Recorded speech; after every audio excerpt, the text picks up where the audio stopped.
আপোষী হয়েও না, সংগ্রামী হও। কারণ আপোষ করতে করতে গোটা দেশ মূর্তি দিয়ে ভৈরাও মোদি খুশি করতে পারত না। আপোষ করতে করতে দেশে সব মসজিদে তালা দিয়া সব মসজিদকে বাবরি মসজিদের মতো মন্দির বানায়া দিলেও খুশি করতে পারবা না। এর চেয়ে সবচেয়ে সুন্দর পথ হলো আপোষ নয়, সংগ্রাম।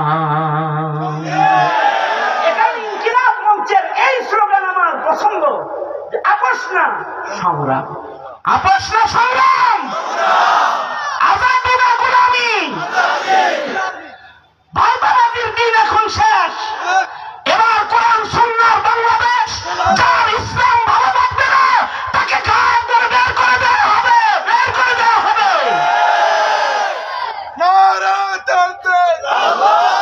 আমরা বাঁচবো তো সিংহের মতো বাঁচবো, শিয়ালের মতো হাজার বছর বেঁচে লাভ নাই।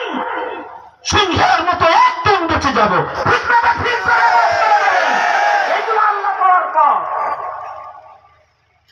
শিয়ালের মতো তুমি হাজার বছর বেঁচে না থেকে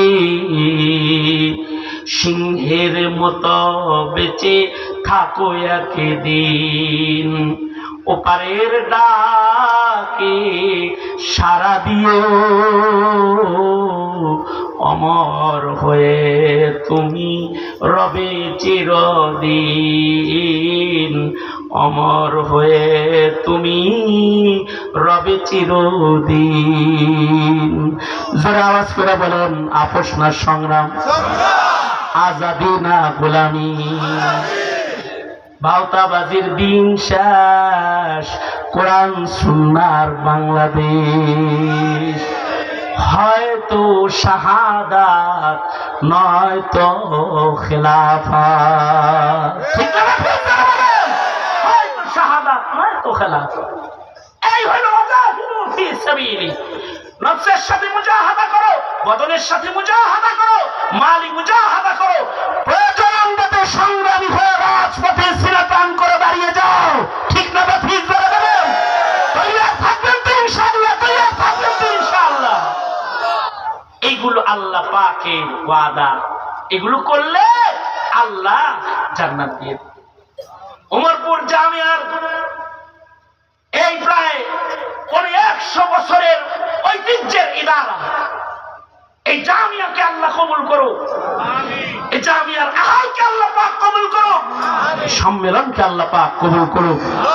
আমি কিছু নসিহা আপনাদের সামনে পঠিত আয়াত হাদিস সামনে করে বললাম। যা কিছু বলেছি এর থেকে আল্লাহ তাআলা যুব সমাজকে সচেতন থাকার তৌফিক দান করেন। আমার যুবক ভাইয়েরা জাগ্রত থাকবে, তোমরা জাগ্রত থাকবে, তো জাগ্রত থাকবে বাংলাদেশ। তোমার বাবা, তোমার দাদা, তোমার মুক্তিযোদ্ধা পিতৃপুরুষের রক্তে কেনা বাংলাদেশের ইঞ্চি ইঞ্চি মাটির স্বাধীনতা কোন তাগুতের গোলামের হাতে তুলে দেবে না, ইনশাআল্লাহ বলো। এই দেশ মুসলমান, ইসলাম, কোরআনের জন্য নিরাপদ থাকবে, এটাই কামনা। বিনিময় হয়তো আমার জীবন যাবে, তোমার জীবন যাবে, ইসলামের পতাকা উড়বে।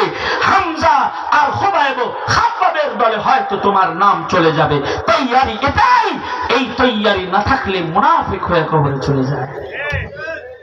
এ কারণে আমাদের বুড়া বুড়ারা, এই যে মুহাদ্দিস সাহেব হুজুর হবিগঞ্জ রহমাতুল্লাহ আলাইহি হুইলচেয়ারে বসে এই হবিগঞ্জেও মিছিল করছে। ছবি আছে না এখনো? তার মানে হলো বুলেট যদি লাগে তো তাফাতুল হক হবিগঞ্জিরা গায়ে আগে লাগবে। বুলেট যদি লাগে তো আহমদ শফির গায়ে আগে লাগবে, জুনায়েদ বাবুনগরীর গায়ে আগে লাগবে। এখনো আমাদের পিতৃপুরুষ যারা আছে তারা শাহাদাতের জজবা দিয়ে আছে। বাতিলের সাথে আপোষ নাই, মনে রাখবে জীবন দিবে, ইমান দিবে না কারোর কাছে। ওয়াজাহিদু ফি সাবিল। আল্লাহ তাআলা সহি সমাজ, সহি বুঝ দান করুন, আমিন। وآخر دعوانا الحمد لله رب العالمين السلام عليكم ورحمة الله وبركاته হযরতের দোয়া নেওয়ার জন্য আমাদের বিশেষ আবদার, দেশ এবং বিদেশ থেকে কিছু দাতা সদস্য মাদ্রাসায় দান করেছেন, বিভিন্ন হাজতের জন্য, বিভিন্ন অসুস্থতার জন্য দোয়া চেয়েছেন। হযরতের দোয়া নেওয়ার জন্য আমরা কয়েকজনের নাম পড়ছি। হযরতের কাছে